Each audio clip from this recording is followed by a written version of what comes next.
குழந்தைகள் விரும்பி சாப்பிடும் பீட்ரூட் கோலா உருண்டை. என்னதான் ஆரோக்கிய நன்மைகளை பீட்ரூட் கொண்டிருந்தாலும் நம்மில் பலருக்கு பிடிக்காத காய்கறிகளில் ஒன்றுதான் பீட்ரூட். உங்கள் வீட்டில் உள்ளவர்கள் பீட்ரூட் சாப்பிடுவதற்கு அடம் பிடித்தால் பீட்ரூட் வைத்து கோலா உருண்டை செய்து கொடுங்கள், விரும்பி சாப்பிடுவார்கள். வாருங்கள், குழந்தைகள் விரும்பி சாப்பிடும் பீட்ரூட் கோலா உருண்டை எப்படி செய்வது என பார்க்கலாம்.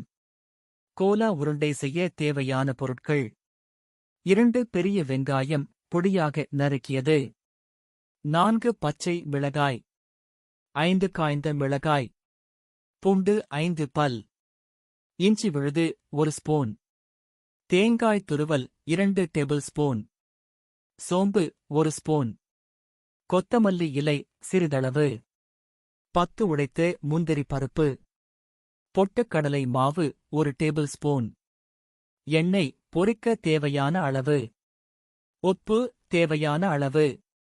செய்முறை: முதலில் ஒரு வாணலியை அடுப்பில் வைத்து அதில் சிறிது எண்ணெய் ஊற்றி சூடானதும் அதில் வரமிளகாய், பூண்டு, முந்திரி மற்றும் சோம்பு சேர்த்து 1 நிமிடம் வதக்க வேண்டும்.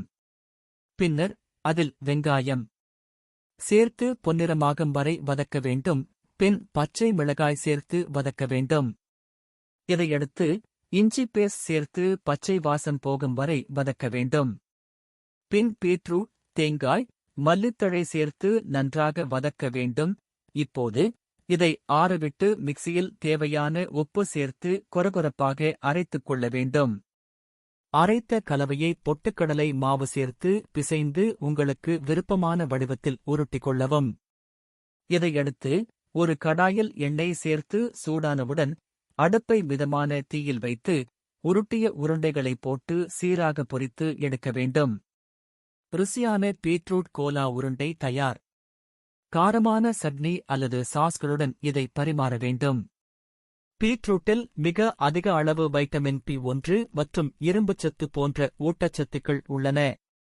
இது உடலில் இரத்த சிவப்பணுக்களின் எண்ணிக்கையை அதிகரிக்கிறது. இதன் மூலம் உடலில் இரத்த ஓட்டத்தை அதிகரிக்கலாம். இந்த பதிவு உங்களுக்கு பிடித்திருந்தால் லைக் மற்றும் சப்ஸ்கிரைப் செய்து பகிருங்கள்.